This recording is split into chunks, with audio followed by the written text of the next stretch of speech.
Reports confirms Israel ordered the Hannibal directive during the October 7th response. The directive means the Israeli military could use any means to prevent Israelis from being taken captive, even if it puts their life in danger, right? So that's the Hannibal directive. It's like, no prisoners, we just kill.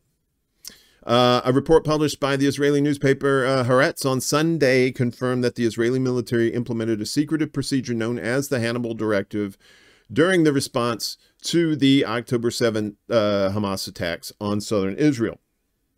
The directive allows Israeli forces to prevent Israelis from being taken hostage, even if that means putting their lives in danger.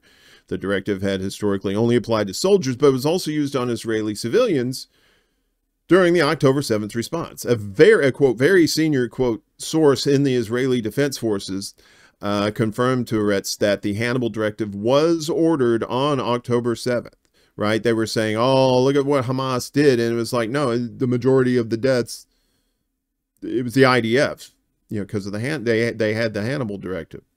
The report also cited documents and testimonies from soldiers and officers and found that the order was given multiple times throughout the day. One of the orders came at 11:22 a.m., hours into the Hamas attack, which said, quote, not a single vehicle can return to Gaza, unquote. The report said that at this point in the attack, quote, the IDF was not aware of the extent of kidnapping along the Gaza border, but it did know that many people were involved. Thus, it was entirely clear what that message meant and what the fate of some of the kidnapped people would be. And of course, there's been other evidence of Israeli forces implementing the Hannibal directive, including a January report from the Israeli news site Nyet that the report said that about 70 vehicles were destroyed by the Israeli military, and they were on their way back to Gaza. Many of the cars were likely carrying Israeli captives. So, interesting, because, you know, it seems like everybody and their mom knows what the Hannibal directive is. But a couple of weeks ago, the spokesperson for the State Department, right, they should probably know a little something about Israel. I know I thought this was a fun little flashback. This is from Decensored News, and incredible. This is, what was this from?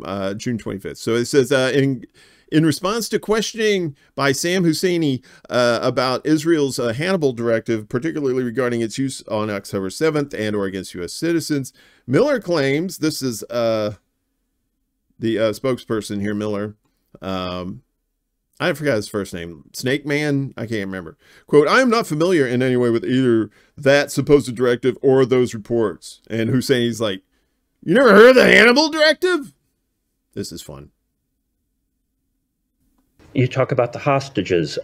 Israel has a Hannibal directive in which it has orders in place to kill at least its own soldiers, lest they fall into the hands of Palestinian groups. And there's substantial reporting that that, in fact, was utilized on October 7th, not just against Israeli soldiers, but against civilians. Are we not now in a situation where Israel may be using the Hannibal directive, not just on Israelis, civilians and military, but on U.S. citizens and other foreign nationals? So I am not familiar in any way with either that supposed directive or those reports. And so you've never heard of the Hannibal? Certainly would not want to comment on it. You've never heard? Bullshit! Bullshit! Heard of the Hannibal directive? Do you want to? I thought you wanted to go out of the region. Sure. Julian Assange. Yeah. And then they cut it off, of course. Yeah, so I mean, how stupid do they think we are? Really? Come on. You know, we got magic picture boxes tells us all the shit that's going on over there.